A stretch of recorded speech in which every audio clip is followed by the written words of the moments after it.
How do you argue with women? Do you argue with Try women? no, you just don't. You try not to. I mean, it really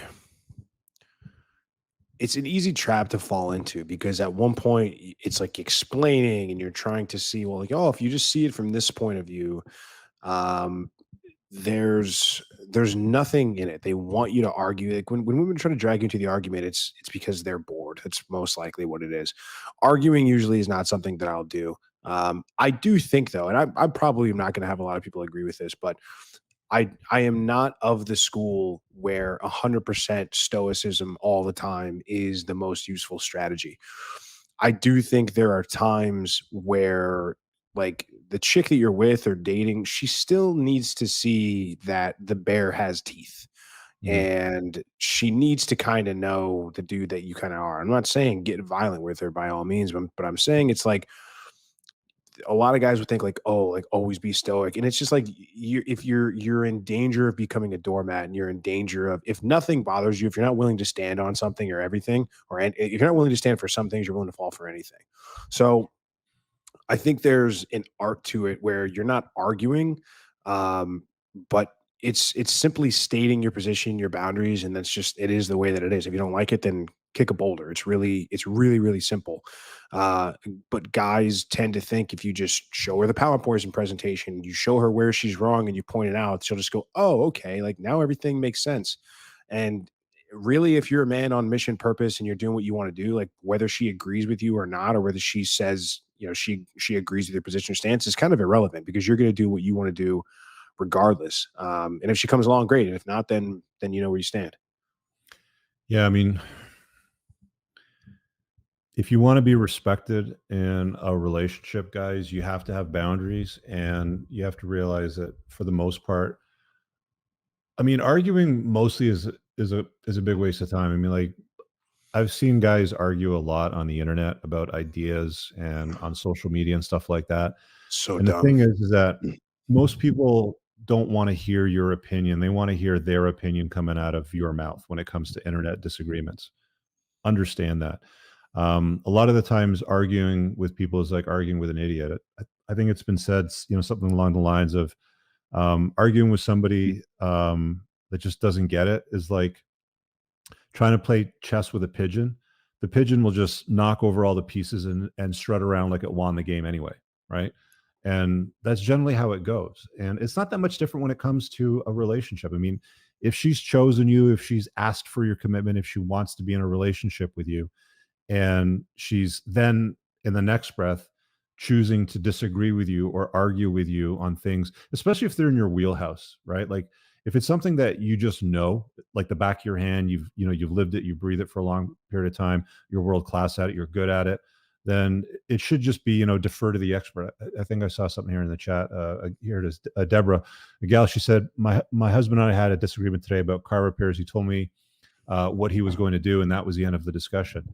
um, I did I mean, I'm doing some more writing these days because, I want to get back into, I don't know if I'll publish them as essays or if I'll put them in a book. But to the point of marriage here, I'll put this up on the screen because I might slate this for a future episode on the Unplugged Alpha. Where is it? Here we go. So when it comes to marriage, so here's something that popped up a lot. I found this interesting because, um, I wasn't expecting these results. So the question was married men only. A lot of guys today still seek marriage as a goal. What makes your marriage a relationship sweet spot for you? And I ask these questions for a reason. So please engage, guys, if you ever see this, stuff like this. And throughout all the responses, everybody that was basically like, yeah, my marriage is good. I'm very happy with where I am routinely. And I can just go, right back up to the top here to the most, the top comment. Wife and I share the same beliefs, religion. She agreed to the biblically submissive role of wifehood when we do get married.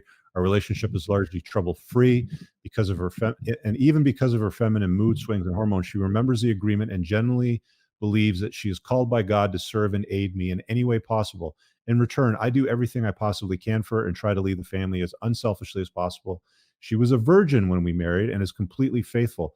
That's a key point, guys. I've said this before. Promiscuity is bad news bears. The more dudes she's been with, and the stats just go right off the fucking cliff. If she's a virgin when you marry her, 86% chance of happiness and you guys staying together. If she's been with 6 guys or more, that drops to like 34%. It's ridiculous. And the numbers just get worse, right? From there. So she was a virgin when we married, completely faithful, and now we have 5 children, happy and healthy. She minds her diet and her weight and strives to do what she believes is right, doesn't try to usurp authority or take over. That's a conventional type of relationship. And I might make a future TUA episode of this or video, but I was kind of doing it for research purposes, Moff. I sort of wanted to ask guys like, hey, if this is really a sweet spot for you, then tell me why it's a sweet spot. And overwhelmingly, just about every guy that replied to that, and you go see that thread on the Entrepreneurs and Cars channel. I think is it on the, yeah, it's on the EIC community tab, and read all the comments. And they're all very, very similar. She follows my lead. I have the authority. She defers to me. I take care of things. I do the best that I can. She wasn't promiscuous. She didn't have any of your red flags on your list, Rich. She had very low notch count or no notch count when I met her, sort of thing. It just works.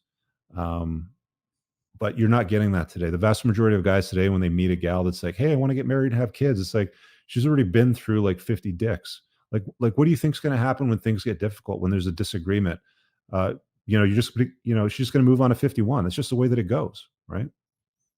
Yeah, I mean, she's ingrained that in her mind to go and run when stuff gets tough, or like even when it doesn't, she's like, oh, it's just recreation at that point, Run so when it stuff doesn't gets even tough, matter. yeah. Doesn't even matter. Like, I mean, I had a huge problem with that with the ex that I got unplugged by. It's like as soon as things got hard, she just wanted to cut bait and run. That's what she always did in any friendship, any relationship. So it's like, I was like, look, like life's gonna get a lot tougher than this. I mean, we can't agree on this stupid thing XYZ. How the hell are we ever gonna have a marriage and a house and kids? And thank God we don't. But yeah, that was a very common occurrence. All right, guys, I really hope that you enjoyed that clip. If you want to check out the full-length podcast episode, you can find that right over here. Also, make sure you visit my website over here where you'll find my supplements, the opportunity to book me privately one-on-one for coaching, and most importantly, my new School of Unplugging, which you'll find on the courses tab. Newer to the channel, hit subscribe.